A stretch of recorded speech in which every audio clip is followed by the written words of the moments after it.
Hello again from my front porch and happy Father's Day 2019. It is actually a beautiful Father's Day here in Iowa. I can't speak for everywhere in the country, but if I pause just a moment, if you listen, I don't know if the phone microphone is picking that up, but there's birds just chirping away, just singing everywhere. It's really nice. And so I got some of the windows open here on the front porch. I'm enjoying it. It's just pleasant right now. The sun is out. You know, the big white fluffy clouds and the big blue sky. It's just, I mean, it is perfect and picturesque.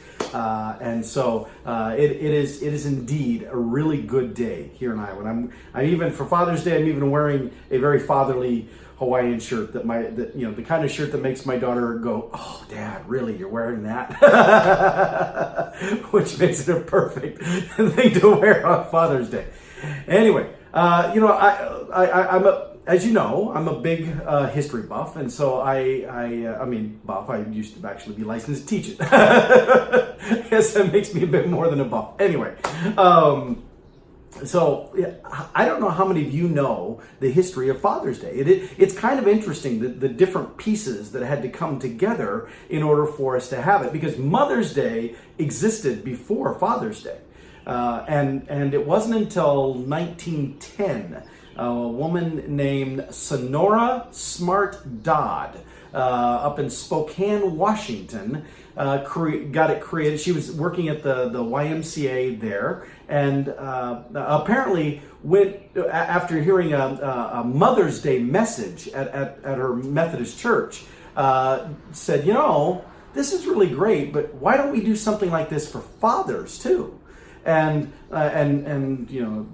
talked to the pastor, and the pastor talked to the other ministers in the community, and they said, you know, we could do something like this. So then they coordinated. Now she wanted to do it on the day of her dad, his birthday. She wanted to do it in honor of her dad. Her dad actually was a Civil War veteran who had lost his wife and single-handedly raised six kids, all on his own.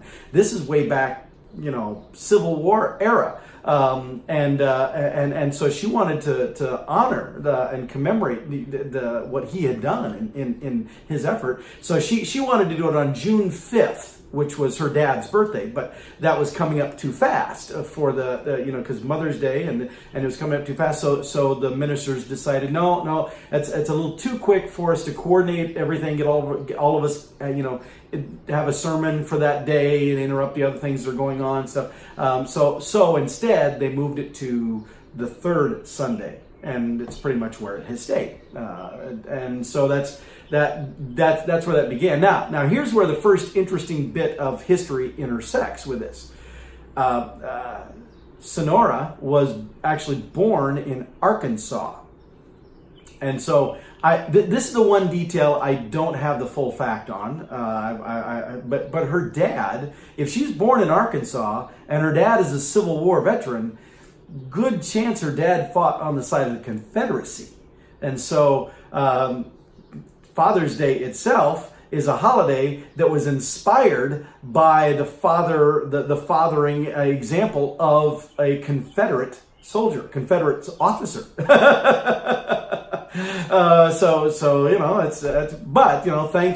Thanks to Congress making the decision a long time ago, all Civil War veterans are just veterans. They're all Civil War veterans. There is no North and South veterans. They're Civil War veterans. Even the ones that fought in the Confederacy are considered American war veterans. That's just the way it is, and I think that was the right move. So anyway. So we don't have to get too worried about the fact that he was a Confederate officer. He's a Civil War veteran. That's all we need to know.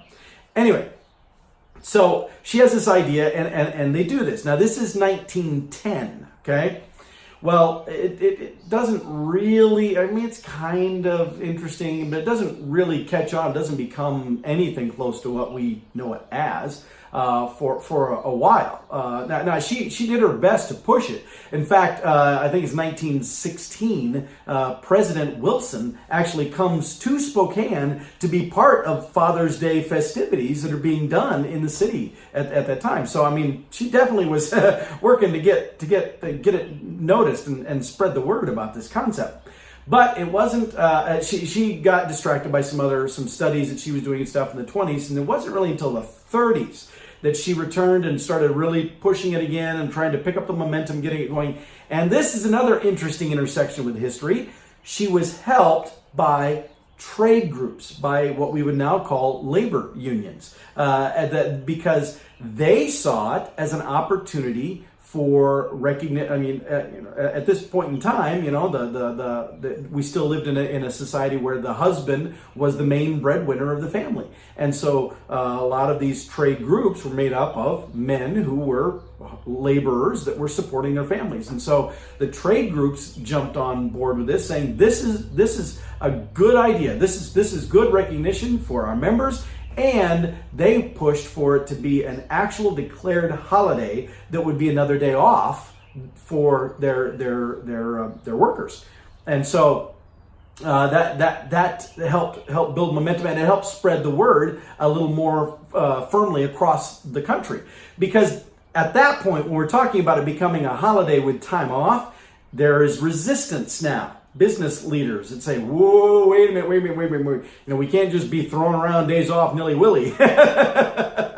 And so there became that conflict between, hey, we got to have guys working to make money versus, hey, it's good to give the guys a day off for Father's Day, and so those conflicts happen. But again, she had her voice amplified by the trades, the labor, what we again now call labor unions, and so they helped spread that message, and there were attempts to establish it even at the national level.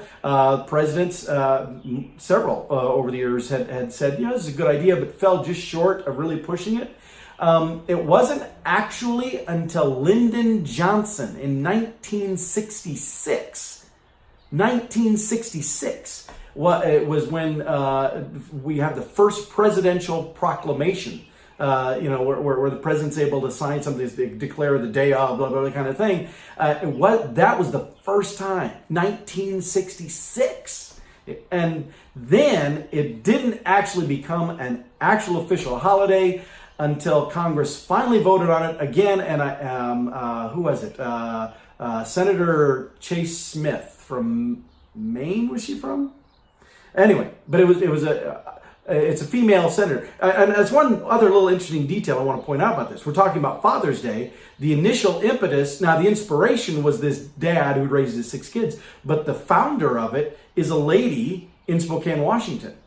And the person who actually finally introduces the legislation for it to become a federally recognized official thing, again, is a female senator. And so it's women who have been championing moving this along to recognize the role of fathers, the important members of their families. In fact, that senator, in her arguments and in her statements to her peers, declared that for all these generations, for all these decades, we have been recognizing mothers, but we don't recognize fathers. Why? Why do we recognize one parent and ignore the other? That's not the way it should be. Both are important, and that was her argument, and that was what helped her push it through. Now, again, this is another interesting intersection point, because suddenly the business world identifies that this is a good idea, especially those who see it as a way of capitalizing on it for commercialization. Because, Mother's Day, big day, cards, flowers, blah, blah, blah. So suddenly, as it's gaining this momentum nationally, suddenly businesses start to see this as, wait a minute, maybe there is money to be made here. Maybe there's a benefit to us actually in this. And so, again, interesting intersection. You now have the organized trade individuals, the labor unions, promoting this. Suddenly now you also have business saying, we agree this should happen too. So, ta-da! And guess when it finally becomes the Father's Day that we know today, when it becomes national? When it is finally signed into law by President Richard Nixon. Father's Day, interesting intersections. Father's Day is inspired by a Confederate officer and signed into law by Richard Nixon. Well, sometimes you take the good, you take the bad, you take them both, and there you have the facts of life. Oh, no, sorry. But now we finally get to where we're at today, where we finally have Father's Day as we know it, and it's declared holiday. It's on the calendars. It's there. Now, we don't get it off. It's not a day off work. Well, we do get it off in the sense that it's on Sunday, unless you work on Sundays, and then you don't get it off. But Father's Day that's where it's at. It's a holiday, and it's declared. It's there. Apparently, it wasn't though until about the mid '80s that it really became, a second Christmas for businesses. That they had that vision in the 70s when Nixon signed the law that it could become that, but it's taken a while for it to get there. It took, a good 10, 15 years for it to finally get to that point. But now, Father's Day sales everywhere, and people. I've got my big screen, flat screen TV downstairs was a gift from my family, using bonus money that I earned from principal. But still, we could have used that money in other ways. But the family agreed. This is a Father's Day gift for Dad. My grill out back. Again, you use money that we had, but it was a Father's Day gift for Dad. So I can see the commercialization where it comes into play, and so it is what it is. I'm just grateful to have the day to commemorate the one half of the parentage. Now, of course, the downside, or the darker side, if you will, is that more often than not, statistically speaking, if there is a single parent household, it is not a single dad raising the kids, it's a single mom. And not in all cases. There are some cases where you have a split household, the parents split up, and both remain positive influences on the life of their kids and setting good example. That does happen. It doesn't happen enough. What tends to happen is the dad checks out. The dad becomes increasingly less of a presence. And the mom, the single mom, has to really fill both roles as they're raising their family. And so if for those mothers who have been in that situation, or maybe you're in that situation right now, I want to wish a very happy Father's Day to you as well, because you are filling that role. You are doing that work. And so happy Father's Day to you.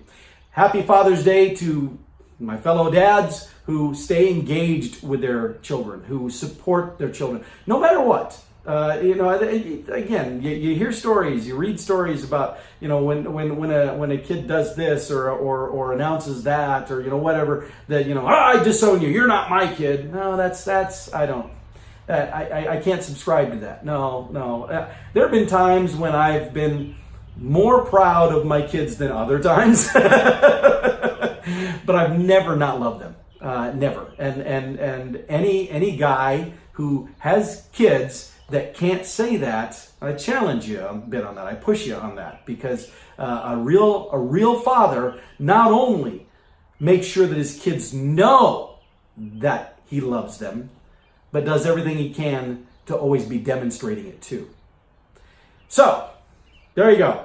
Father's Day 2019. Happy Father's Day to all of us who fill the fatherly role. And I look forward to celebrating it this evening with my son here in Iowa. He's taking me to go see a movie. And it's kind of funny. Last year, he took me to go see a movie and at the Flicks Brew House here in Des Moines, where you go to a movie and you when you buy your ticket, you're buying the seat, big comfy seat, and it's one of those places where you order food and beverages and they bring it to you in the theater. You don't have to go out to a concession stand or something. And so he's like, I'm going to pay for the movie. I'm going to buy it. I'm going to buy the food. I'm going to buy the drinks. I got it all covered. Got it all covered, Dad. I'm like, okay, cool. And so we did that, and he bought the tickets, and we ordered food and drinks, and not even 20 minutes into the movie, he's asleep. he'd been working really hard. He'd bartending at 3 different bars and stuff, and his schedule was crazy. And, you know, the poor guy, and he was, sound asleep. So I just let him sleep. I enjoyed the movie. Then as the credits were rolling, I nudged him to wake him up so he wouldn't be asleep when the lights came up, because I didn't want him to be embarrassed like that. But he woke up and he's like, oh, what? He looks up and he sees the credits and like, what happened? Where's the movie? And I said, well, you kind of slept through it. What? No. I was like, yeah. And of course, they've already brought the check too. And I said, oh, and they brought this. And he looked down at it and he goes, oh, that's the most expensive nap I've ever taken. The poor guy. So this year he messages me a few days ago and says, hey, Dad, for Father's Day, would you like to go for our annual movie/nap night? So we'll see. We'll see if we both make it through the movie or not tonight. Anyway, and then Ashley, she's of course down in Florida. I won't be able to see her today, but I'm sure I'll be talking with her at some point here during the day. All right. Well, with that, I will let you go, and I'll see you all next time from my front porch.